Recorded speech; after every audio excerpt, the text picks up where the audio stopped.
അങ്ങ് മുഖം മറച്ചപ്പോൾ. ദൈവത്തിന് അങ്ങനെയൊക്കെ ചില വിഷയങ്ങളുണ്ട് കേട്ട.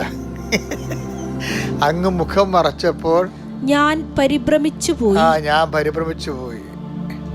അതെ, ചില സമയത്ത് നമുക്ക് പ്രസൻസ് ദൈവത്തിൻ്റെ സാന്നിധ്യം ആബ്സെൻ്റായിട്ട് ഫീൽ ചെയ്യും. നമ്മുടെ പ്രാർത്ഥനയ്ക്ക് ഒരു ഉത്തരം കിട്ടാതിരിക്കും. ഭയങ്കര നിർണായക നിമിഷങ്ങളൊക്കെ നമുക്ക് ഒരു ദൈവീയ വെളിച്ചം കിട്ടാത്ത സമയങ്ങളും ഉണ്ടാവും. ആത്മീയത്തിൻ്റെ ഭാഗമാണ്. അതുപോലെ തന്നെ സുഭാഷിതം 1:20 വായിച്ചേ. അപ്പോൾ അവർ എന്നെ വിളിക്കും. അപ്പോൾ അവർ എന്നെ വിളിക്കും. ഞാൻ വിളി കേൾക്കുകയില്ല. ഞാൻ മൈൻഡ് ചെയ്യത്തില്ലെന്ന്. ഞാൻ വിളി കേൾക്കുകയില്ല. ജാഗരൂകതയോടെ എന്നെ അന്വേഷിക്കും. ജാഗ്രതയോടെ എന്നെ അന്വേഷിക്കും. കണ്ടെത്തുകയില്ല. നെഗറ്റീവ്സ് ഒത്തിരി ഉണ്ട്. പ്രാർത്ഥനയിൽ ഒത്തിരി റിജക്ഷൻ റേറ്റ് ഉണ്ട്. ഇപ്പം നമ്മൾ പറയാം ഞാൻ സിമ്പിളായിട്ട് പറഞ്ഞ കേട്ടോ, നിങ്ങൾ വേറെ ഒന്നും ധരിക്കരുത്. ഇത് പള്ളിപ്രസംഗമൊന്നുമല്ലേ, കാഷ്വൽ ടോക്സാണ്.